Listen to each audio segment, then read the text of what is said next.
Conference, which is your Teen Guy Conference, the last Saturday of August. If you've not looked into this, I would highly recommend it. I'll be around all day, happy to answer any questions about that. Also, if you have any high school or college students who are called or thinking through, praying about the call to ministry, this is the first Saturday of August, and we are partnered with Sanford. They're hosting our event. That'll be the first Saturday, and we bring in some pretty decent guest speakers, right? I mean, we've had this guy come in before, and we've had several folks who are incredibly gifted at equipping those who are called to ministry. So we would love to have you join us for that. Y'all, we're going to have a great day. It's going to be a slam full day. If you've already looked at the notes, you know you better have your writing or your recording utensils ready to go, because it's going to be a lot. During the day, if you need to use the restrooms across the hall, down the hall right here. If you go out the back doors, it just makes a big loop, so you don't have to go out. It's not like a little country church where to go to the restroom, you got to go out the front door by the pulpit, and everyone's thinking, oh, is he about to get saved or go pee? I don't know, but still, it gets people awake a little bit, doesn't it? So, yeah, the restrooms are right out here. And since we have Dr. Jamie Dew in the house, I'm going to give away a couple of things real quick. So if y'all know, Dr. Dew has written several resources. One of the resources, he has two that he's going to talk about here a little bit later today. One of them, talking about servanthood, let this mind be in you. I'm going to give away a Fortify hat and one of his books, but we're going to represent New Orleans Baptist Theological Seminary. I'm a little bit partial, you know. So you got 2 or 3 fans right there. Go Tigers. All right, so let me just tell you, Dr. Dew has done a great job. He is a great recruiter for the seminary. He's been president since 2019, and he's done an amazing job. I graduated there in 2003, and I have recently gone back.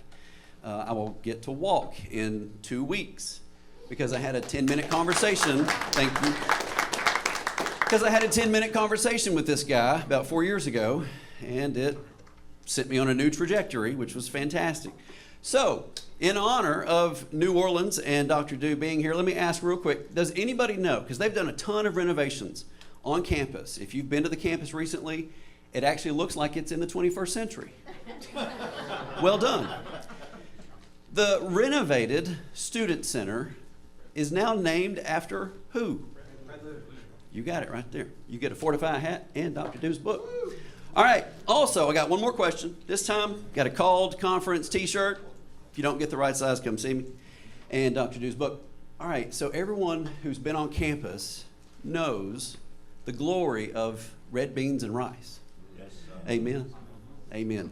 What day do they serve red beans and rice? Thursday. Thursday's still it, right? That's right. Well done, Tom. Thank you very much. That's not the right size. Come see me. Thank you, sir.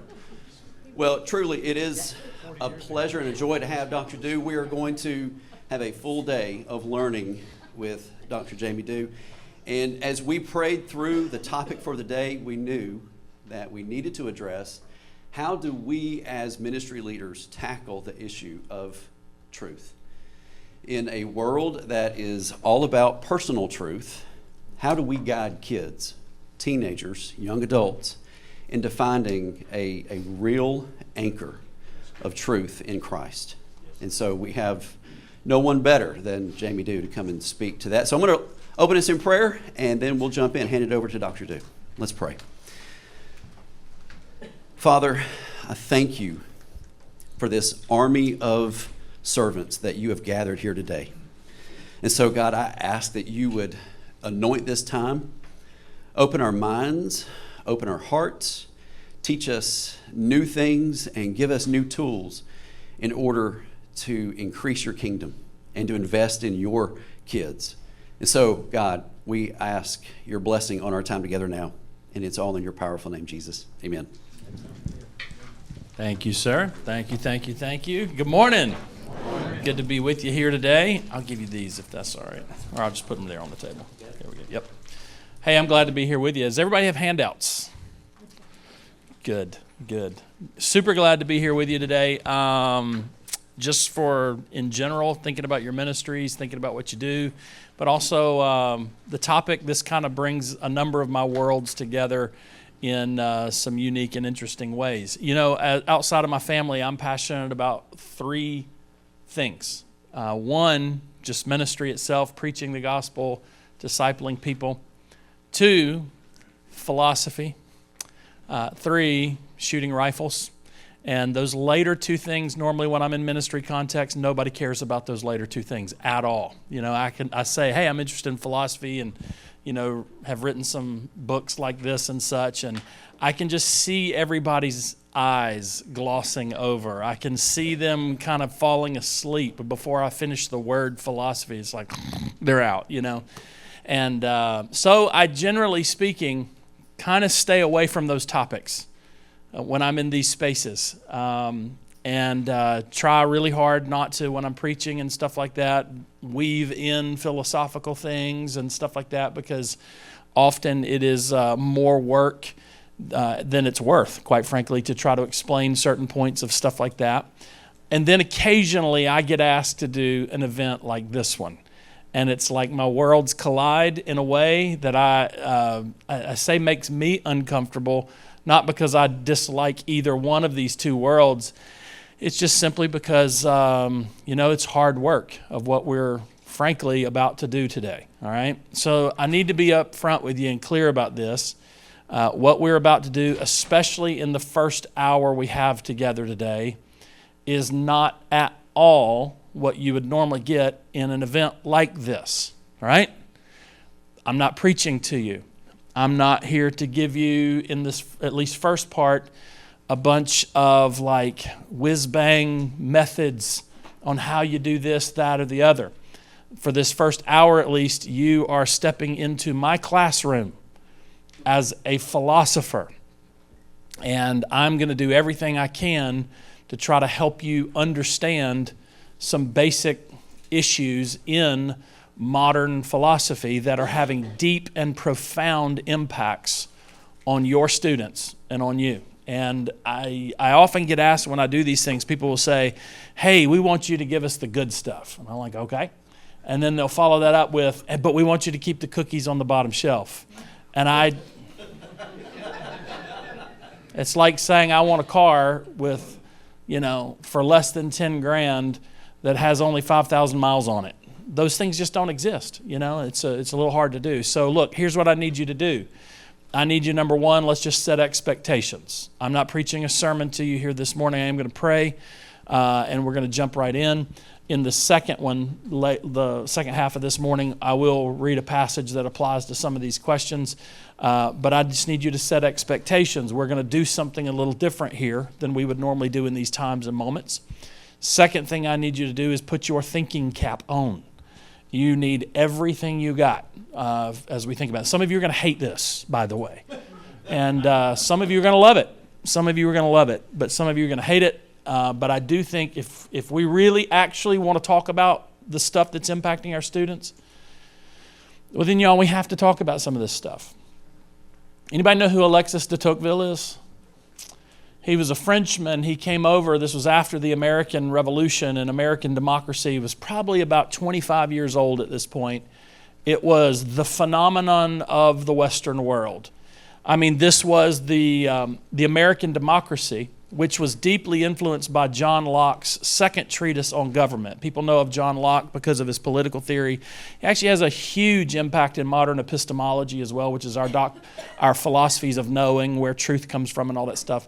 John Locke is one of the most influential thinkers ever in the history of the modern world because of his influence on modern democracy.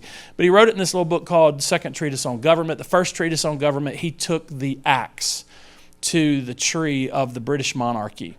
This idea called the divine right of kings, that the king, King George, had some divine God-given right as king to rule over subjects, was deeply problematic. And as Americans, to the core of who we are, we would say amen to that, right? In the first treatise, he laid the axe to that idea, right? And just butchered it. Well, then now the question is in the second treatise, well, then what is the proper basis of government?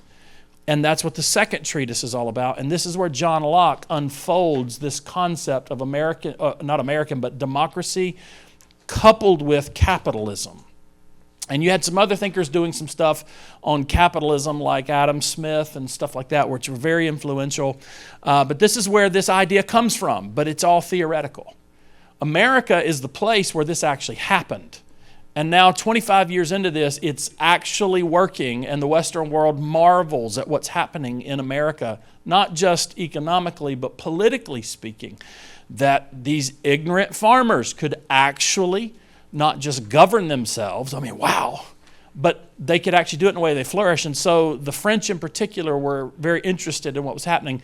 A guy by the name of Alexis de Tocqueville comes over to the United States to study American democracies, and he travels far and wide over America, seeing and sampling and learning. And he writes this book called Democracy in America. And it becomes a very influential book about the way democracies work. Anyway, I say all that to say Alexis de Tocqueville made this comment about Americans. And this is around the year 1800. But it is a comment that certainly describes us today. Here's the quote he has. Alexis de Tocqueville says, "Of all the people on earth, Americans are more influenced by philosophy than anybody else, even if they are the most ignorant of it." And I think that's us, which is why I study philosophy. Quick little story about my life. I came to faith when I was 18 years old, broken home, broken background, drugs, alcohol, arrest, all this stuff, radically saved, passionate about Jesus Christ, and preaching and proclaiming and witnessing to everybody and anything that would move. And I get to college, my first year of college at a school that was it was formerly, well, I guess it was still technically a Methodist institution, but I'm just telling you, it was pagan to the core. And I was quite literally, I think maybe the only born-again Christian there out of like 600 students and faculty that were just as pagan as they could possibly be. And I was witnessing like crazy. But professors and students that I encountered that were, because I'd failed 2 grades as a kid and graduated high school with a 1.6 GPA, I mean, I was not an academic.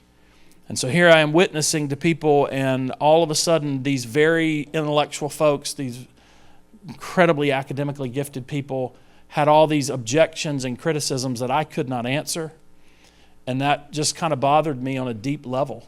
And I felt kind of guilty. I felt as if I'm letting Jesus down by not really being able to answer these types of questions. And that is what drove me into apologetics. So here's this kid, broken life, failed at everything I'd ever tried to do before Jesus, struggled academically, and now I'm picking up every Norman Geisler book that I can find. He was kind of the godfather of modern apologetics, and started reading him and William Lane Craig, who's a philosopher, a really good one. And although he says very strange things in his old age, I'm reading these guys, being very influenced by it, and freaked out, quite frankly, by philosophy.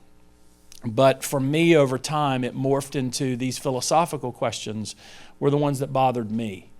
And so my life has been unusual in that when I came to faith, I spent the next probably, they say, 5 to 6 years doing student ministry, youth camps and D-Nows and Your World. And I loved it, and I thought that's what I would always do. And then my life, because of what I'm describing to you right here, took this incredibly academic turn.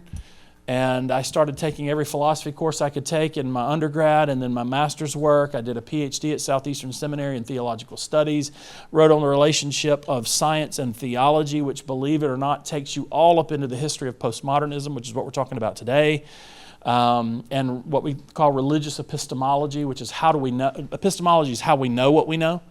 And religious epistemology is, of course, then how do you know God? Is it just Bible? Is it arguments for God's existence? Stuff like that. What is the relationship or the role of religious experience? And that's the work I was doing. And a lot of what we'll talk about today comes from that. I did a second PhD in philosophy at University of Birmingham because I was interested in body-soul stuff. We probably won't have an opportunity to talk about some of those things today.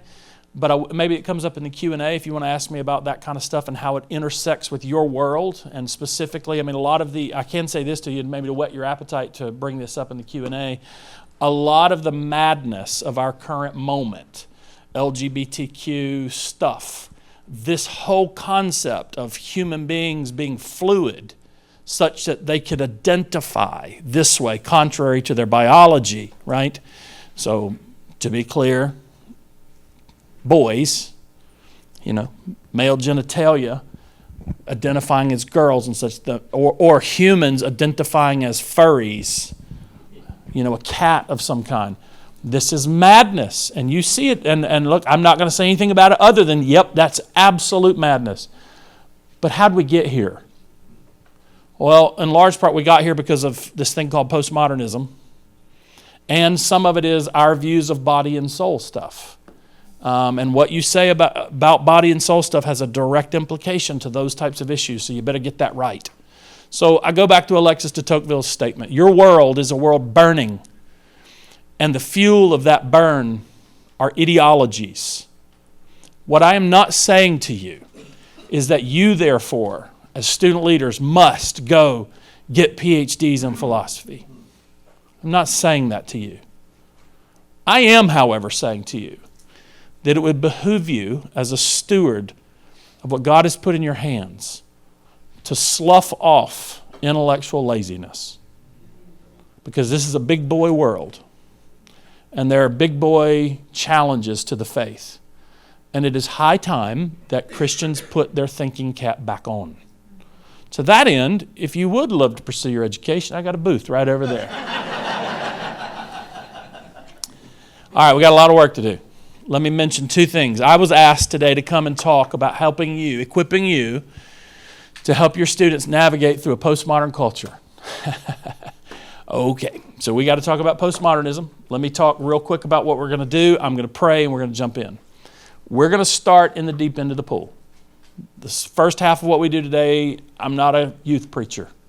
Right? I know I'll do that with you in the summer times at camps and stuff like that. And I work real hard to keep everything I'm about to say kind of out of those moments per se. But for the first part of what we do today, I'm in my professor role with you, teaching you and stuff like that, okay? Then after that, it gets super practical. Literally what I've done is I've taken the 5 questions that I was given as like prompts to give me some direction on what y'all wanted to talk about. And I've quite literally said, all right, question 1, that's session 1. And then the next 4 questions we're going to deal with in session 2. So here's what that's going to mean. We're going to start off very academic. And then we're going to move progressively more practical. Okay? Because here's the good news. I think you need to know what this stuff is so that you can identify it and speak to it. But here's the good news. I don't think it requires you to have like your head fully around all these philosophical. You need to have a clue. But I don't think you have to have your head fully interacting with this. Hey, you don't have to be able to, deal with the nuances we cover in this book. You don't. Just give them the gospel. Give them the word. The real surprising thing about postmodernity is they don't ever make any actual arguments. They just talk smack. That's literally all they do. That's all they do. They got no arguments whatsoever. So just give them the gospel, and that'll do it, okay? So, all right, real quick. Because we're talking about stuff, and I'm literally only going to be able to give you a framework and scratch the surface, there's so much more that could be said. Therefore, I don't normally do this in these kinds of spaces, but here's a resource. And here's what I didn't bring them to sell because I'm not set up to sell them and I don't make any extra money by selling them. So it's just as easy for me. You go to Amazon. If you search me on Amazon, do not search Jamie Dew. I always publish under my actual name, James K. Dew Jr. So if on Amazon, if you'll search me, James K. Dew Jr., and then just write also in there in the search philosophy, all my books are going to come up. All right, and then there's other books as well, books on the problem of evil, some books on epistemology, and some other stuff. I'm going to recommend 2 that pertain to our conversations today. This book here, now I'm just going to tell you, this one is the deep end of the pool. Okay, this is I wrote some of this book. I've been involved in book projects where I did most of the writing and my partner did very little. This was actually, most of the books I end up co-authoring with people. It's a 50-50 writing chop up. Stuart wrote most of this, and Stuart's a better philosopher than I am, so that's pretty cool. Stuart is excellent on these issues. but I wrote my chunks as well. But this book called Understanding Postmodernism is an excellent little resource. It was written for you, people that just want to understand what this thing is. If you want more of what I'm saying and you want a lot more, here's your resource right here, okay? The second one, and this one came out last week. This one just hit press and is published last week. It's called Moral Apologetics. I wrote this with a guy, Jordan Stefaniak, moved to Wake Forest to do a PhD with me at Southeastern, and then I left and came to New Orleans. And he went and did a PhD at the University of Birmingham, where I did my second one. And Jordan is an excellent philosopher. He is the president of the London Lyceum, and they do lots and lots of really important work on like cultural apologetics, moral apologetics, theology, and some stuff like that. But this book, the premise, there's two premises of this book. Premise one is that most apologetics today has shifted from what we call evidential apologetics to moral apologetics. Here's what that means. The criticisms that are thrown at the faith that you and I have to interact with today are less and less evidentially oriented. What that means is that it's not so much the atheist is asking anymore of like, well, how do you know God exists? I mean, that still comes up. How do you know miracles are possible? That still comes up. What they predominantly object to today are the moral teachings of Christianity. And here's how it sounds. They don't say it that way, but it sounds like this. They say things like, how dare you tell somebody what they can do with their body? How dare you tell somebody who they can marry? How dare you tell somebody what gender they are? How dare you tell somebody what species they are? That's what it sounds like. What they're objecting to is the actual moral teachings of your faith, okay? So there's a shift to moral objections. And then number two, the second premise of this book is, and most of those moral issues all have something to do with what you say a human person is. So anthropology, our doctrine of man, our philosophical convictions about what human beings are, how you answer those questions dictates how you ultimately defend the faith. And it also, how you answer those questions gives a lot of leeway to whether or not somebody can say such thing as, I know I'm in a male body, but I'm actually a female. You answer these anthropological questions wrong, you may have actually set them up for their very argument. So you better get that right. Make sense? That's this book. And so we take that out for a spin. I will give these away at the end of the day, but I wanted to just point you in that direction. Okay? Make sense? You with me? Y'all good for this? I don't see anybody leaving, so, all right. All right, we got big work to do today, so let me pray for us, okay?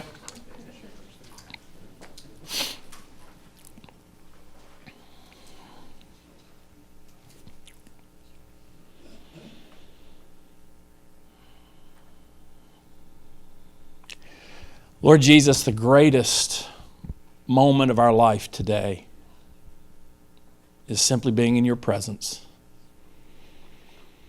Lord, I worship you. You gave me sleep. You let me wake up again today and put my feet on the ground and see people and pour into them. And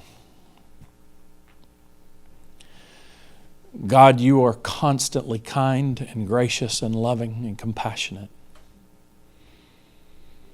And Lord, our lives are full and they are complete just because of you.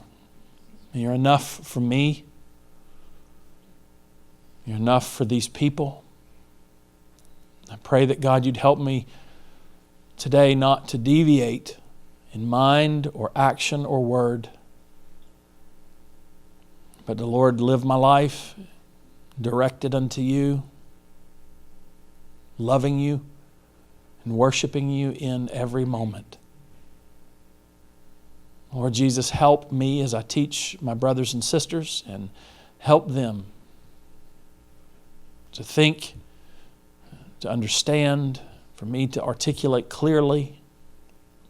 And even on some of these ideas and thoughts, when they occur and make sense to these folks and they don't know what they should do about that or how they even should respond, help them, Lord, just to retreat into you and your word. And Lord, help us as a people to teach out of the overflow to the students that are all around us. Lord, be at work in their lives. Protect them from the evil one, we pray. Give us grace and guidance in that work and ministry. We love you. In Jesus' name, amen. All right. And now for something completely different. So what is this thing called postmodernity? You know, if I have a beef with us, it's that we tend to, when we see something culturally afoot, when we hear people say things that are off, and we know they're off, and generally speaking, you're not wrong when you hear people saying something off. But then here comes the intellectual laziness of the Christian. We just throw the name at it, even if we don't even know what that thing we're throwing out actually is. And we do this in particular with this term called postmodernity. Well, that's just postmodernity right there, and you're not necessarily wrong, but you may have no clue whatsoever why that is postmodernity. All right, that's my job today, is to try to help you, at least in some sense, understand what we're talking about. Because this is deeply impactful on our students. I go back to the Alexis de Tocqueville quote. We are, of all people on earth, deeply influenced by these currents and by these streams of thought, even if we ourselves are very ignorant of them. It's as though we are in this room all blindfolded and playing bumper cars, and then we get slammed by realities that we never even saw coming. And that's what's happening to our students. That's what's happening to our adults, quite frankly. You know, we could actually have this same talk today and just apply it not downward to our students, but upward to our senior citizens. And they're deeply influenced by these things as well. So what is it? What is this thing called postmodernity? Well, I'm not going to read all this to you. There are going to be times and moments that I have articulated some things in very precise ways that I want to just point to. But in short, postmodernity refers to an era after modernity. Postmodernity, right? When did it start? Good question. There's a real sense in which postmodernity is this jello type of thing that you cannot nail to the wall.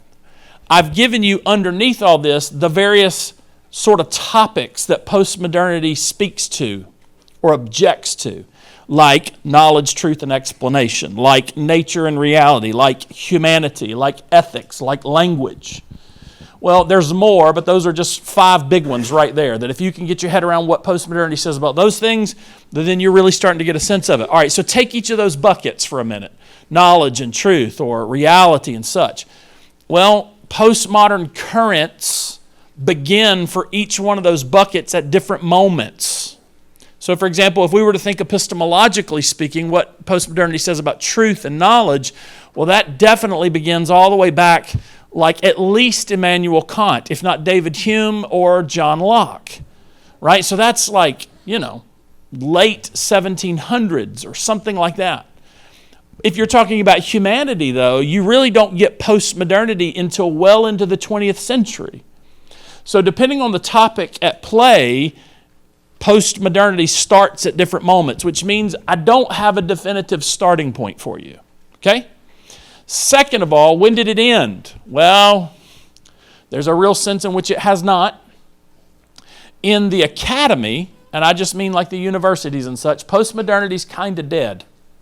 I mean, the scientists are no longer worried about this. They do not play by these rules. They have thrown this off as foolhardiness, and it is. In philosophy, generally speaking, philosophers are not really doing this much anymore. Let me tell you where postmodernity still thrives and flourishes. One of these is going to break your heart. Postmodernity in the academy is still alive and well in English departments. When your student says, I want to study English at a university, just time out. At least just give them a heads up. Because lit theory is really, these English faculty members, they're really just a version of philosophy is really are there. Philosophy today breaks into 2 big chunks. What we call analytic philosophy, that's me. This is what I do. This is like apologetics, arguments for God's existence. We focus on logical structure. We focus on precision of language. And then continental philosophy. It's called continental because it comes off the continent of Europe after the year 1900. And it gets very much into these sort of cultural currents and stuff. And that's lit theories over there. And this is all postmodernity, really. Okay. The other area where postmodernity is flourishing in the academy are in religion and theology departments. Not at your Southern Baptist 6 seminaries. I can promise you that. But in a lot of theology departments, man, theologians have over the last 20 years just thought, man, we ought to be building out of these postmodern frameworks. And I will spend every drop of blood in my body fighting against it for the rest of my life. Okay? Postmoderns get some things right in their critiques of modernity. Postmodernity is simply pushing back on modernity, and it's a really odd thing. Here's another ambiguity.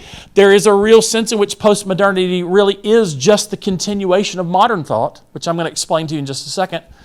And then there's another sense in which it is the antithesis of modern thought, right? So it's that period after modernity. Let me tell you about modernity just very quickly. The 17th century, you have the birth of two things that are the most powerful forces on the Western world. In the 17th century, this is the 1600s, you have the birth of modern philosophy with a guy by the name of René Descartes. We don't have time to tell you that story about what he does and how he cranks the engine of what we think of as modern philosophy. But hey, let's just say this. Modern philosophy is clearly very influential on our world, is it not? And then you also have the birth of modern science with, not Isaac Newton, but a guy by the name of Francis Bacon. Francis Bacon is the one who gives us the scientific method. True, Isaac Newton is the better scientist. He makes more discoveries.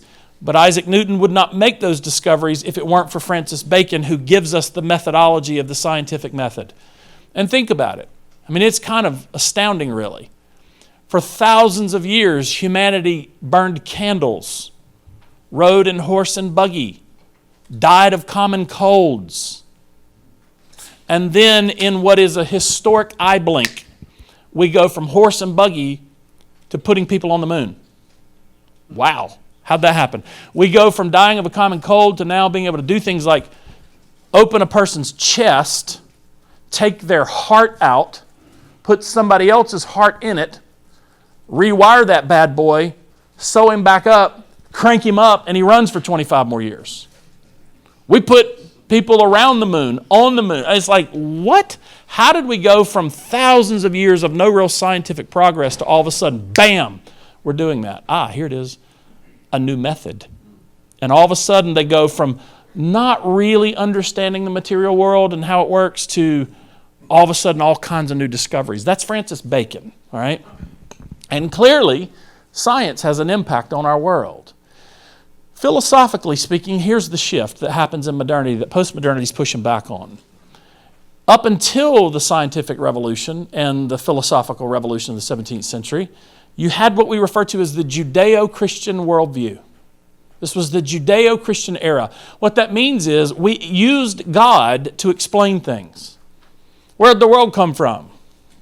God. Where's truth come from? God, right? What could ever give us hope in life and death? God. See how God is the overarching explanation? By the way, that overarching is what we call a meta-narrative. Okay? And modernity rejected the Judeo-Christian meta-narrative. God is no longer the explanation of everything. Here's modernity, science and reason. This is known as the age of science and reason. And modernity evolves into this thing called the Enlightenment, where we now are going to reject all kinds of subjective grounds for everything. And modernity, if I could just put it this way, was arrogant. Arrogant about everything.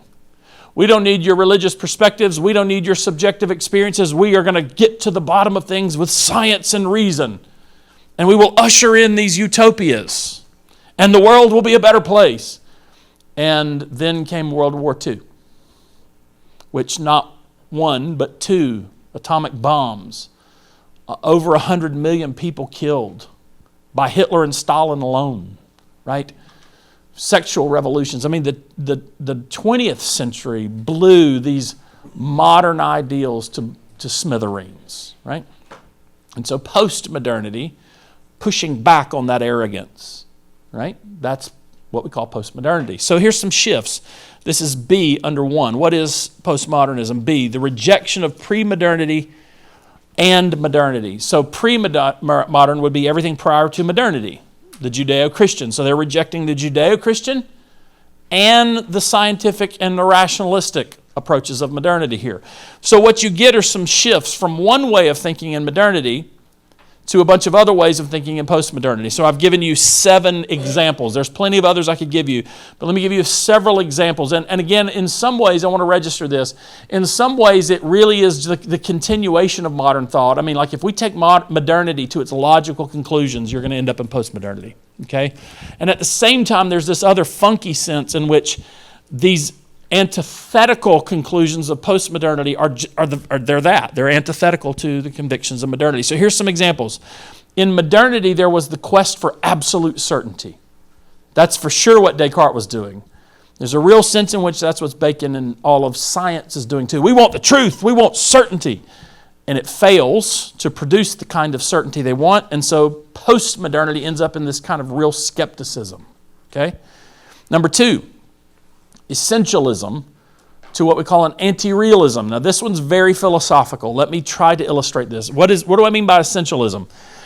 It's the belief that for the things and the objects of the world, whether we're talking about a human being or a chair or a dog or a cat or a tennis ball, that those things have essences. Let me explain it this way. Take chairs. Chairs, well, you have lots of different kinds of chairs, right? Black chairs, brown chairs, wooden colored chairs, red chairs, yellow chairs. You have chairs made of metal. You have chairs made of glass. You have chairs made of plastic. You have chairs made of wood. You have chairs with little short stubby backs, chairs with big tall backs. You have chairs that are this wide. You have chairs that are real wide. You see what I'm doing? Chairs are lots of different kinds of features. So what is it that makes them a chair? Well, whatever it is, it can't be some physical feature, because the physical features from one thing to the next differ. You cannot find a shared physical feature. Nor can you find what makes it a chair in its function. You say, well, a chair is something you can sit on. Well, I can sit on your head. That doesn't make your head a chair. I can sit on a stump. That doesn't make it a chair, right? So the philosophers of old, Plato, Aristotle, and those, and Augustine and Aquinas and really the whole Western tradition believed that there were these things called essences. Check this out. There was something called chairness. Right? And look, I know that sounds funny, but man, let me tell you, that's a clean, simple, elegant solution. Oh, by the way, as it turns out, seems to me from a Christian standpoint, we have good reason to believe that there are such things called essences. Remember that moment when in Genesis 2, where God brings all the animals and he says things to them like, well, whatever you name it, it will be its name. What Adam is not assigning to the animals in this moment are their essences. He just comes up with the sound that we make when we refer to that thing. But notice the human capacity, both in Adam and your children, by the way, to recognize things as the kinds of things that they are, immediately and quickly. You teach a child the word dog. And I taught my children dog on Buddy. Buddy's a Boston Terrier, about this big, about this tall, black and white brindle, right? And little short ears. And we say, Nathan, Natalie, this is Buddy, this is a dog. We go over to my sister's house. We see her dog, Stella, a Labradoodle. And she's this tall, and she's huge, and a big long tail, and white fur. I mean, just physical features, just like the chairs, very different. And you know what my kids say? Dog. Huh. How'd they do that? How'd they recognize things as the things they are? Adam gives names because he recognizes things as the things that they are. Oh, by the way, we have to say something like there being essences, as goofy as it sounds to say that there are things like chairness and baldness and bush or treeness or something like that. We have to say things like that, or else we do not have Christology. This is why you cannot be a postmodern. Postmoderns will say, there's no such thing as human nature because they reject essences. Right? Okay, so then you've just denied the Council of Chalcedon. and you're a heretic. They would have burned you at the stake in the old days. Because the Council of Chalcedon says Christ is where we get this doctrine called the hypostatic union, that there's two natures, divine and human, that come together in one person. And those two natures are not mixed together in such a way that you get like a mutt. They're not confused with each other, but they're never separated again after that point either. And it says it this way, that Christ was, listen to this, consubstantial. That means of the same essence and nature with God according to Godhood. And with humanity, Christ was consubstantial to us with regard to manhood. You catch that? That there really is such a thing called humanity. There's essences. Man, the pre-moderns believe this. The moderns believe this. The postmoderns say no. There are no such thing as these essences. And so that's called anti-realism.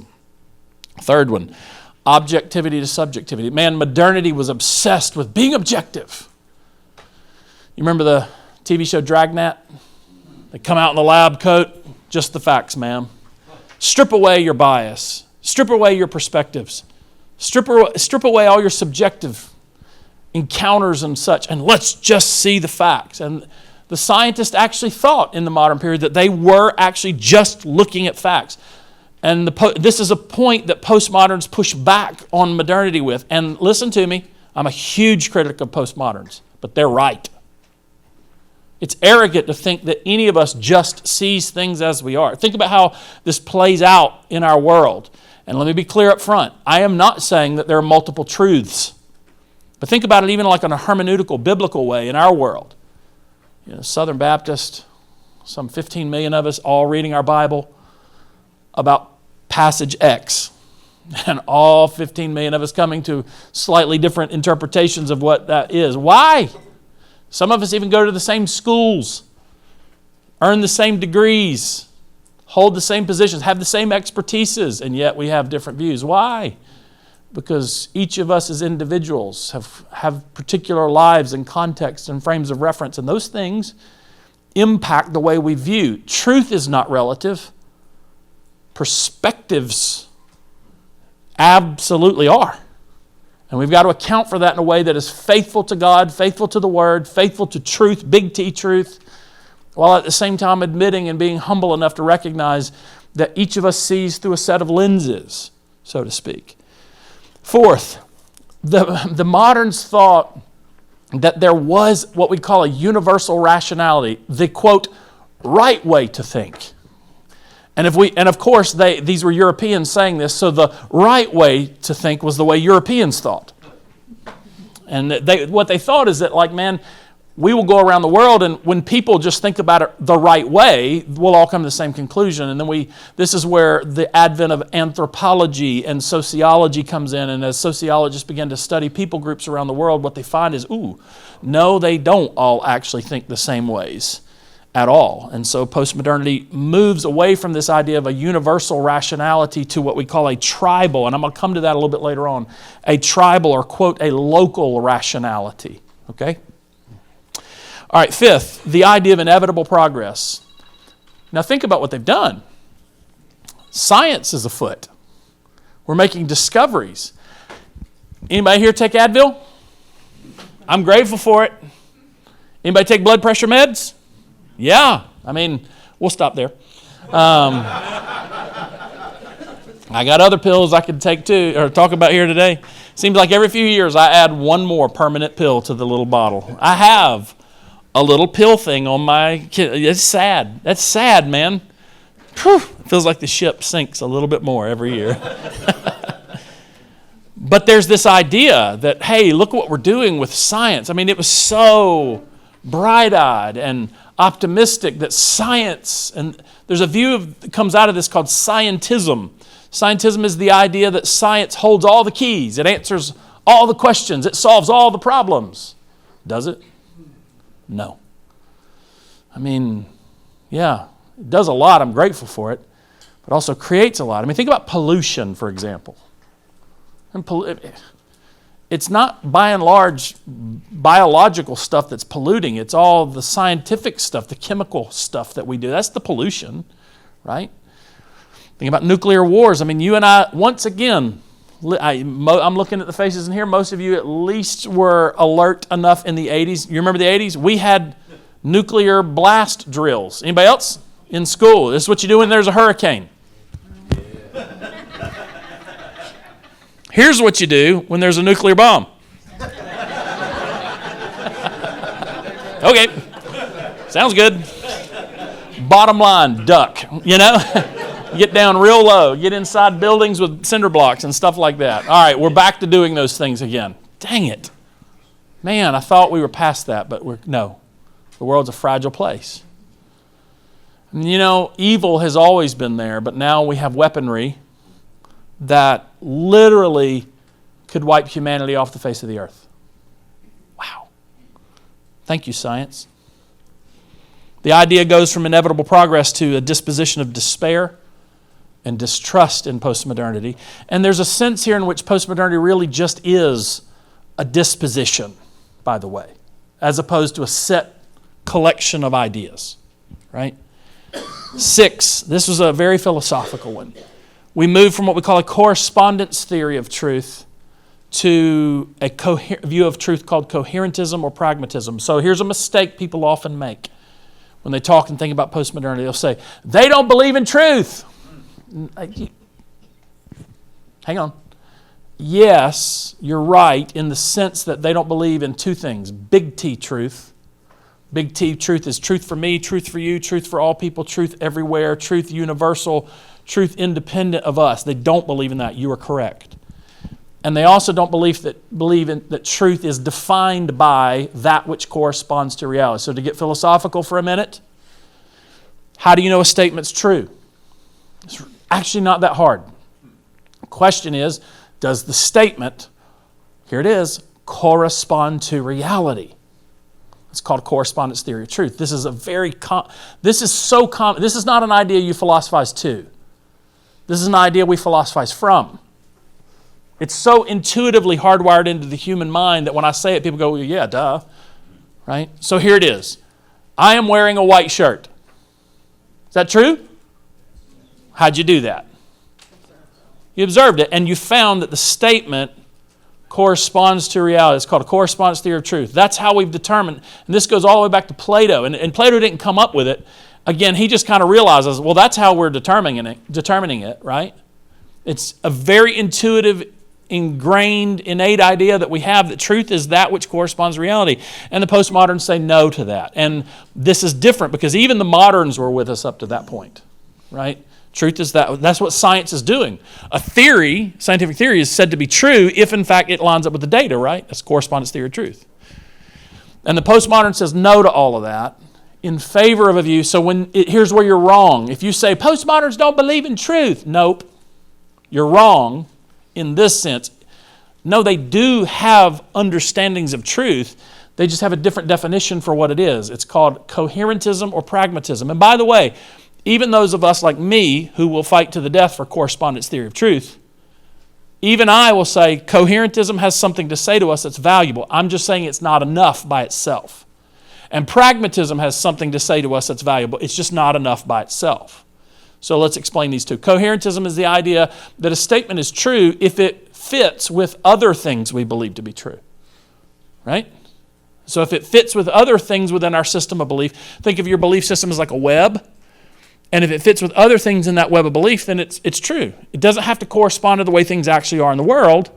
It just has to play nicely with other beliefs. That's coherentism. Here's the problem with it. You can have completely coherent systems of belief that are still wrong. Make sense? Let me illustrate it. Anybody ever read the Berenstain Bears?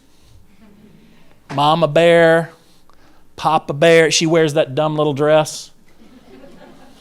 Brother Bear rides a skateboard. Papa Bear, Mother Bear, Brother Bear, Sister Bear, they all live in an oak tree. And you read these stories, and there's nothing in the story that is in conflict with other parts of the story, right? But here's a question. Do bears live in trees? Do bears ride skateboards? Do bears wear aprons? No. Do bears learn moral lessons? No, this doesn't line up with the way the world actually is, right? So you can have a system that's coherent but doesn't line up. Another example, Harry Potter. Nothing in the system that's contradictory, but do little boys ride around on brooms? No, right? And you can have beliefs that are coherent with other beliefs, but they still turn out to be false. Now, I said to you, coherentism does have something to say for us. Here's what this does have going for it. If your belief system does have internal contradictions, you got a problem. And that's true for us too. If you believe X theologically and Y theologically, and it can be demonstrated that X and Y are mutually exclusive, then you got a problem. Either X is wrong, Y is wrong, or both X and Y are wrong. And that's true even for us, okay? So you cannot have contradiction. I am there. But no contradiction by itself is not enough to guarantee you, okay? And there's language we use in philosophy to describe those conditions and such. Pragmatism. Here's the idea that truth is determined by the, quote, cash value of an idea. Truth is, simply put, that which works. So if it works for you, it's true for you. When I was a little boy, I was scared of the boogeyman. And I was somehow convinced that in the middle of the night, the boogeyman was going to come in and kidnap me. And, Dad couldn't protect me. My dad was 6'6". and guns couldn't protect me or whatever. So I slept with a baseball bat. I had a wooden Louisville Slugger baseball bat, and I slept with that baseball bat. And I was just, that bat was beside me, and it worked, man. Because the bat was beside me, I could sleep. But of course, once I was asleep, you think the boogeyman couldn't just remove the bat? I mean, clearly now I can see the absurdity of thinking that bat, that it was true that the bat protected me. It clearly didn't, but it worked for me. And on a pragmatic view of truth, if the idea or the thought or the doctrine or the statement works for you in some way, then it's true for you. This is where the really catastrophic language of our culture today, of my truth and your truth, I'm speaking my truth. Do not let your people say that stuff. And you yourself don't say that stuff. There is no your truth, my truth. There's just truth. Now, there's your perspective and my perspective, sure, but call it what it is. It's your apprehension of what's there as opposed to what is there. There's a huge difference and a very important difference. All right. 7, last thing here, meta-narratives. We go from believing that there are, in fact, overarching explanations of reality. This is a big thing about postmodernity, to saying there are no overarching explanations of reality. This is the postmodern denial of the big T truth. Okay? And think about just a couple of these. Every religion is a meta-narrative. The Judeo-Christian worldview was a meta-narrative. The scientific, the Enlightenment one, is a meta-narrative. The scientist was it rejected our meta-narrative. No, it's not God. It was evolution.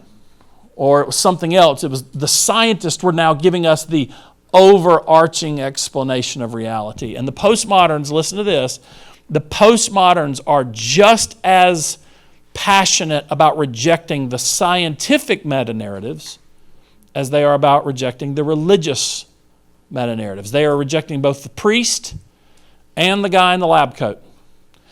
To be candid, it was fascinating to me to watch. During COVID, everybody acted like a postmodern. Who are these scientists? They don't know. I mean, I get it. There were lots of mistakes. I bet you still go to your doctor, So there was this cultural moment of everybody acting this way. It was fascinating to watch, okay? All right, there's a whole lot more to say. Let me just pause right here, though. Are you with me? Does this make sense? All right. So now let's drill down a little bit more.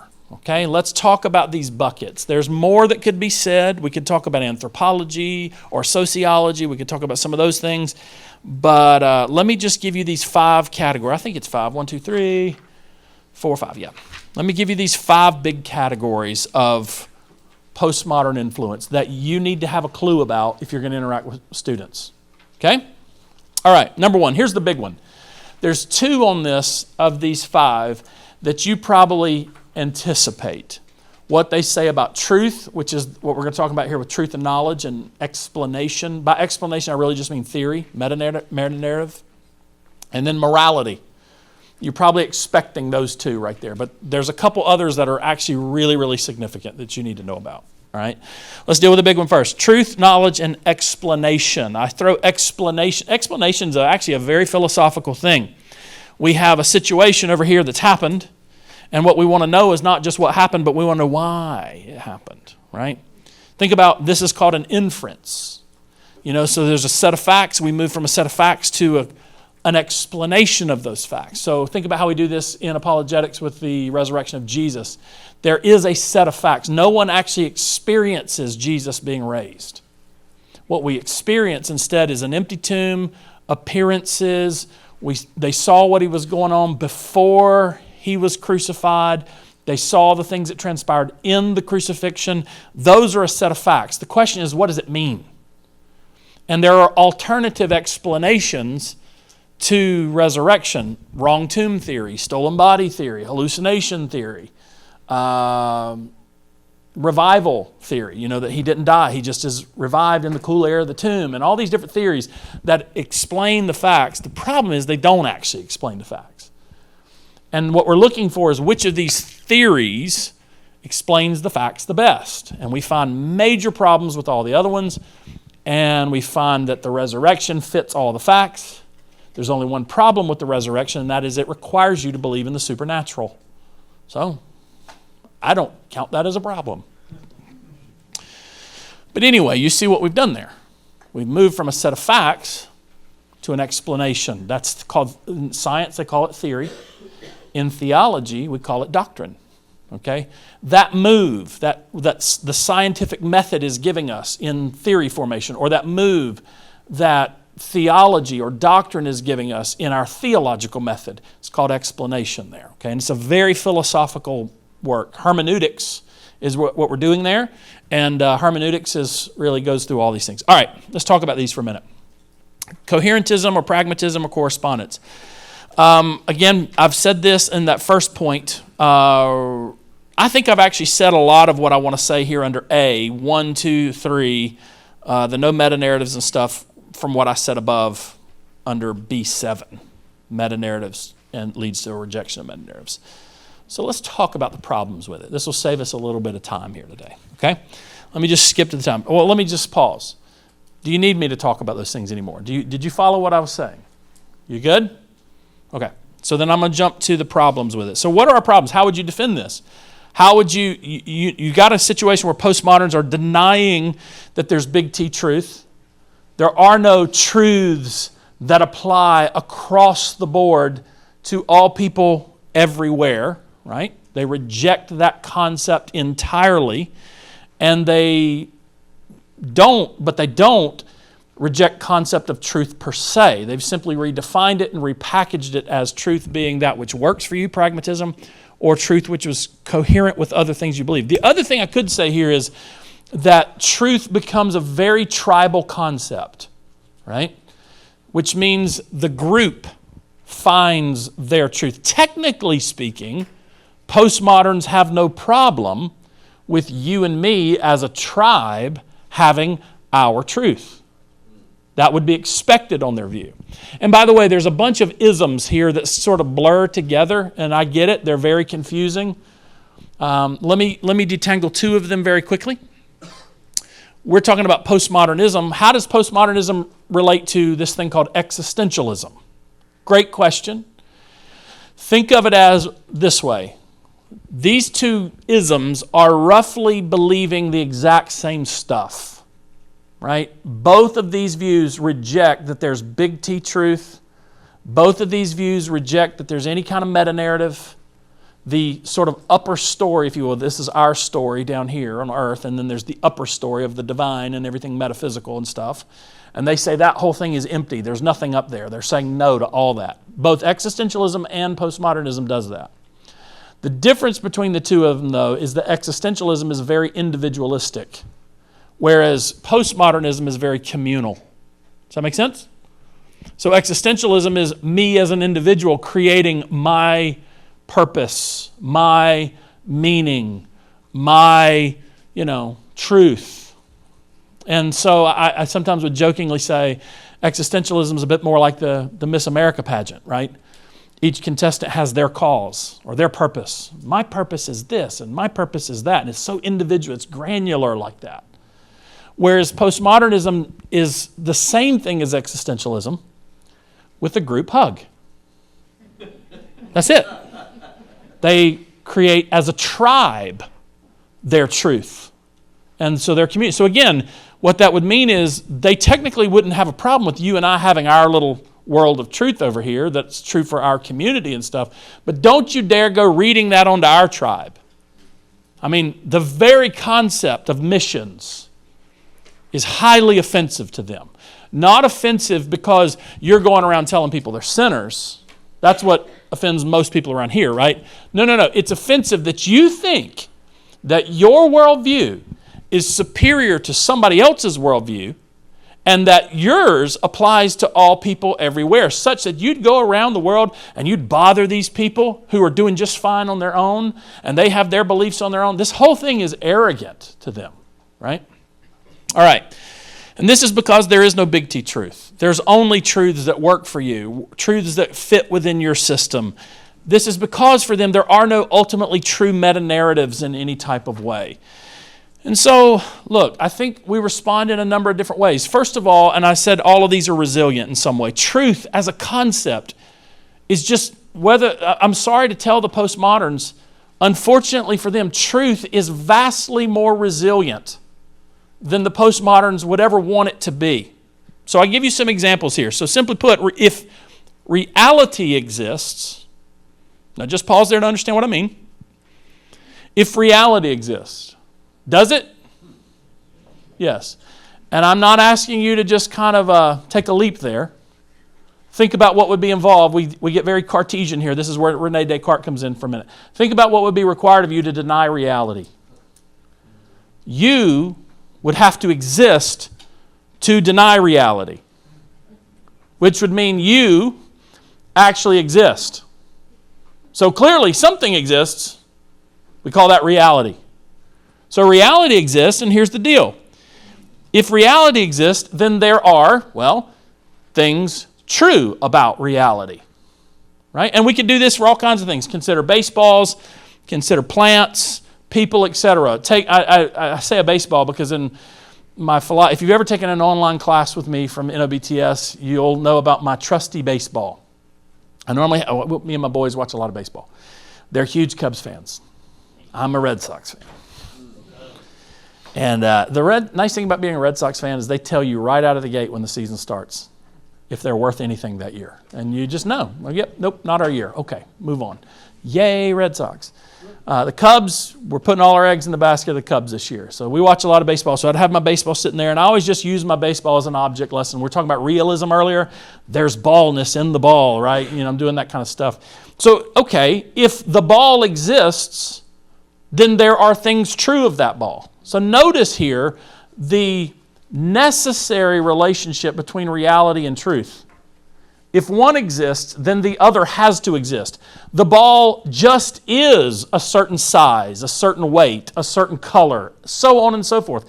And those truths about the ball are grounded in the ball, not my perspective, right? So what that means is now, whatever is true of reality doesn't change from one person to the next, to the next, to the next. These truths are testable. They are also demonstrable. And these truths can be stated and verbalized in our language. And so despite their protest to the contrary, the traditional notions of truth are just far more resilient than postmoderns would want them to be. And again, this is where I say the good news for us is it's not like they actually made an argument to disprove truth. They just talked a lot of smack about it. And so what do you do about that? Does this mean you need to become an expert in postmodernism? No. You can if you'd like to drink deeper, but you don't even have to read this book. You know what you can do about that? Just preach. Just preach. Because it's not like they made an argument for it in the first place. They're just really good smack talkers. Meta-narratives are more resilient than the postmoderns want them to be. And think about the logical extension of what we just said about truth. if there are truths about baseballs, and there are truths about plants, and there are truths about people, if in fact reality and truth are necessarily tied together in this way that I'm talking about, then that means not only are there truths, but there are sets of truths, systems of truths. And what that's going to mean for us is that we do, in fact, have the ability to get at some sense of the overarching explanation of what's actually going on in this world. And so, despite the fact that they hate them, meta-narratives as a concept, these overarching explanations are far more resilient than the postmodern wants it to be. And then lastly, I say Christianity is far more resilient than the postmodern wants it to be. I mean, like here's a moment for Christians. Just I know that we feel the anxiety of, and when we think about apologetics and defending the faith, but there is this real sense in which everybody just take a deep breath for a minute and observe what's happened. For 2,000 years, the brightest and best intellects of the world have assaulted Christianity again and again and again in every age, in every era. The best of the best tried to dismantle this. We have had constantly for 2,000 years the very best intellectual attacks thrown at our system of belief that could possibly be imagined, and yet it is as resilient today, standing firm and strong today as it ever has. And therefore, I think we can take a deep breath here. Christianity's got some intellectual legs, my friends. Now listen, here's the catch for people like me and the degree to which, now some of you, again, as I said earlier, are going to hate this today, and some of you are going to love it. All right, if you're in the I love it crowd, here's the thing I want to challenge you to do. This is 30 years of doing this, speaking to you for a moment, because I have done this. Do not. Take courage knowing that your faith, that Christianity is intellectually robust, that the system we believe in, the system that we proclaim, the meta-narrative that we preach, take courage knowing that it is intellectually vibrant and robust. But if you love that part of it, do not reduce Christianity to just that. Look, at the end of the day, I'm not standing here in front of you because of these arguments. At the end of the day, I'm not standing here because of the philosophical aspects of Christianity that compel me. I don't put my head on the pillow at night and say, God, thank you for the moral argument. I don't.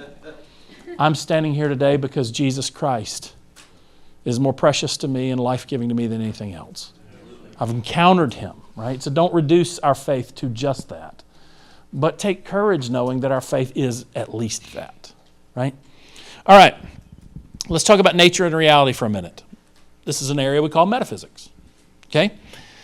So a couple things here. I'll hit this one quickly. They say no to all of the theological truths of old. But that's pretty straightforward, right? Which is why it's somewhat disillusioning for me when theologians of all people want to build the system of Christianity on the chassis of postmodernism. I mean, Michel Foucault and Jacques Derrida and these great postmodern thinkers are rolling in their grave, violently trying to come back to life, to talk smack to them, saying, you can't do that. And I think Jacques Derrida and Michel Foucault and all those people would be absolutely right in saying that. You can't build Christianity on these chassis because they have rejected at the very get-go. They have rejected all of those premises. I mean, there's this real sense in which postmodern thought is built on the chassis of Friedrich Nietzsche and Karl Marx. You read who these people read, and this is the bedrock of everything they're doing, which is why, by the way, there is in a postmodern culture such a move towards socialism and communism again, right? So they've said no to all those theological truths of old. There is no God. There is no purpose. There is no meaning. There are no souls. Nothing like that. Reality, number two, is basically material in nature. No souls.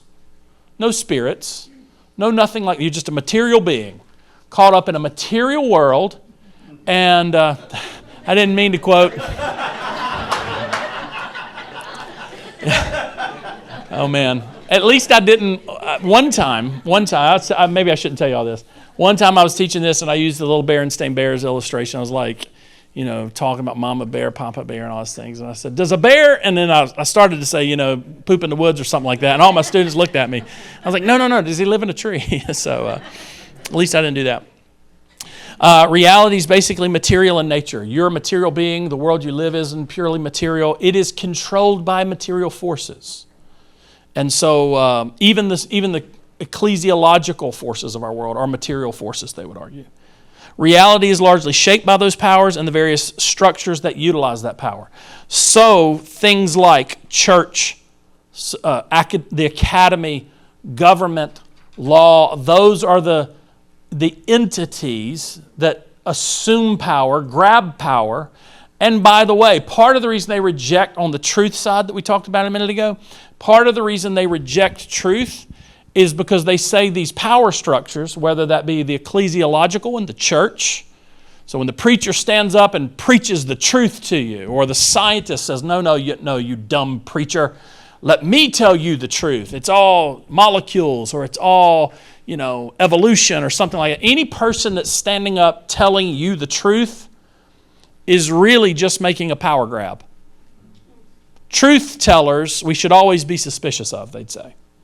Because when they try to tell you the truth, what they're really trying to do is manipulate you, trying to get you to conform to their way of thinking and living and such. Now look, I say two things about this. Are there examples? Yeah, there really, really, really are. I got to admit to you, every time I see one of these health and wealth preachers on TV, that is exactly what they're doing. Right? Hey man, believe this. Why? So you'll give you money. Call this number right now. You make a donation, your blessing is awaiting you. And naive people do it, right? Trying to control you, trying to manipulate you. And so there should always be a suspicion of truth tellers, right? So again, go back to COVID. There was anybody trying to guide. Man, leadership was so tough back then.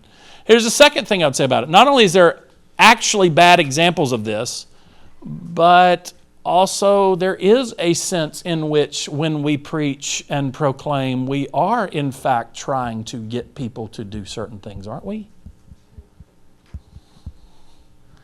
What do you do about that? Just don't be a jerk. Remove yourself. Look, I'm not trying to bring somebody in obedience to me. I'm trying to bring them to life. And unfortunately, you can't have your cake and eat it too. You don't get to say, I want all the life and all the blessing that God's going to give me, but I want none of the obedience. These two are joined together, and we call people into obedience because there's life in obedience, right? And we're not trying to, let's abandon the thought of conformity and discipleship that's a mere conformity so that everybody will be a good boy and good girl. No. We're trying to get them into obedience because there's life and flourishing in obedience. Okay? But they're saying that things are largely used by power. And then the problems. Well, the truth aspects of this, I'm saying look at the arguments I just made above and look at some of the arguments I'm going to make below, specifically about humanity and ethics. Okay? But in nature and reality, the problems with these are shared by some of these other things. I'm just saving a little bit of time here. Are you with me? Does this make sense? And Larry, we go till 12? Okay. All right. Are y'all good for another 20-ish minutes, 25 minutes, something like that? That'd probably be what, if I'm honest, it'll take about that. In your bathroom break or anything? Somebody said, yeah. You need a break? All right. Take 5. Okay, take 5. All right. Try to be real